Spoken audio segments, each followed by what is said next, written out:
sommes obligés de partir dès la première sommation de la police, afin de ne pas être considérés comme des manifestants. Si nous sommes obligés de ne pas publier de photos, si en fait il ne nous reste plus qu'à rester chez nous et à observer ce qui se passe depuis Internet, est-ce que c'est vraiment ça le contrôle d'une force publique? Et nous constatons tous les mêmes choses. Nous sommes pourtant chargés par la police en tant qu'observateurs. On nous demande régulièrement d'arrêter de filmer. On nous demande de ne pas intervenir dans les manifestations. Aujourd'hui, certains pensent que si on se retrouve blessé en manifestation, c'est qu'on l'a cherché. Je pense qu'un certain nombre d'habitants de cette ville et de ce pays vont se rendre compte qu'en général, il n'y a pas besoin d'avoir fait grand-chose, qu'il suffit de s'être opposé calmement, fermement, pacifiquement, pour se voir mutilé, blessé, condamné. Nous, les gilets jaunes, d'être victimes en fait de violences policières. Nous avons des mutilés, des incarcérés, des gens qui aujourd'hui leur vie était bousillée. Et vraiment aujourd'hui, ce qui se passe par rapport à cette loi, il ne faut pas se laisser faire.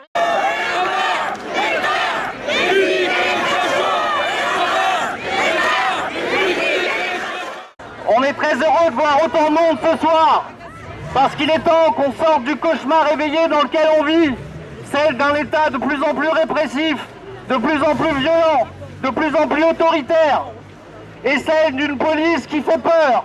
Oui, nous voulons continuer à dénoncer et à filmer les flics qui tabassent dans les rues, qui tabassent les mômes dans les quartiers populaires, qui tabassent les gens dans les manifs.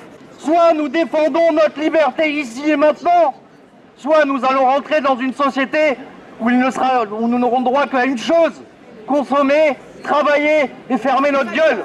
Et on n'en veut pas. Merci.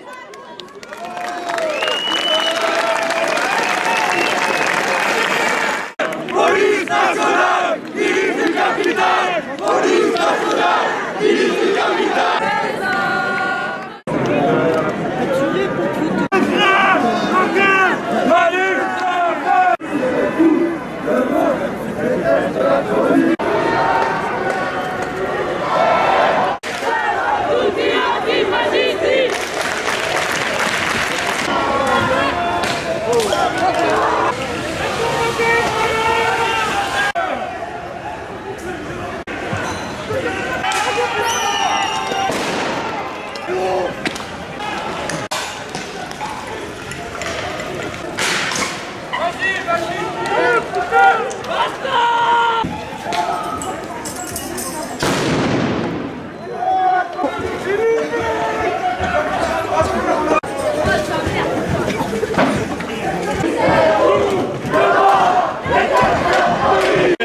Et bam!